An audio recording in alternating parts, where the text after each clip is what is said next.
Kingslayer. A word every man and woman in Westeros spits at me, though many can't even name the king I slayed. I understand. To them, I'm a symbol of everything they'll never have and a warning that'll never apply, so they can loathe me from the safety of their small lives. But when a dog goes mad, we put it down. Why not a king? I was never supposed to be on the KingsGuard. Oh, as a boy, I dreamed of the White Cloak like all boys, but I was heir to Tywin Lannister, Hand of the King. If he forbade the tides, the waves would cease. Then I was 15, and my father was congratulating me on my new knighthood in the Red Keep. I wonder if that was the last time he was proud of me. That night, there was a knock on my door, and I opened it to find my sister Cersei disguised as a simple servant girl. I hadn't seen her since my father had taken her to court when she was 12.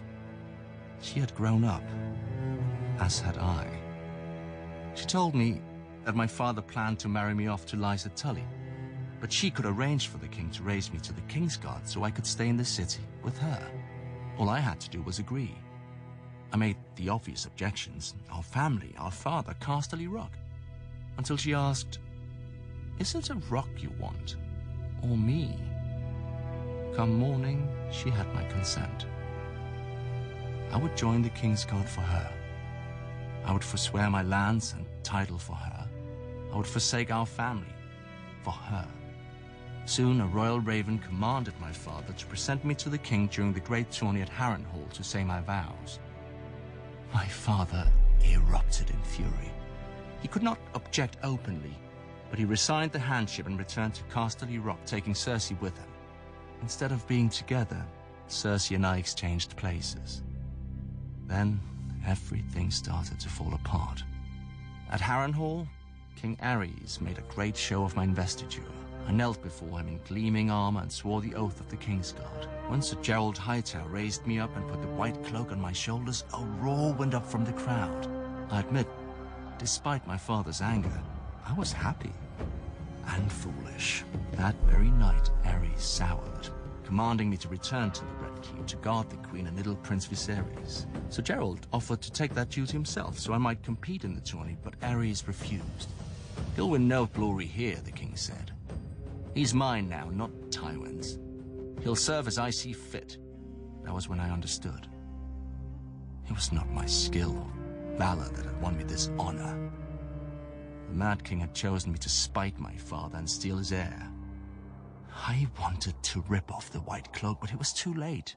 A KingsGuard serves for life. So I upheld my oath, confined to the Red Keep where Varys could watch me and where the headsman could find me if my father displeased the king. I served the king's pleasure as he burned Rickard Stark alive and strangled his son, inciting the rebellion. I defended the king's honor against courtiers as his generals lost battle after battle with Robert. I kept the king's secrets when his pyromancers hid caches of wildfire beneath King's Landing. I gave the king counsel when my father's army was at the city gate and Grand Maester Pycelle lied that my father had come to save him. Many forget that I also tried to defend the king from harm. When the Lannister soldiers poured through the gates, it fell to me to hold the Red Keep as the only KingsGuard in the city.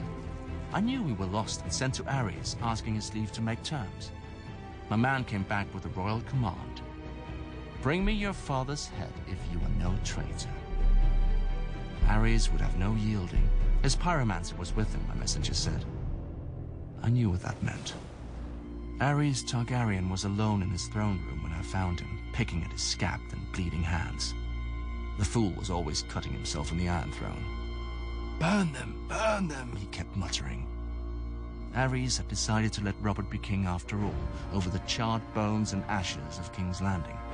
He must have thought his pyromancer was near enough to obey him, but I'd killed him a few minutes before in the courtyard.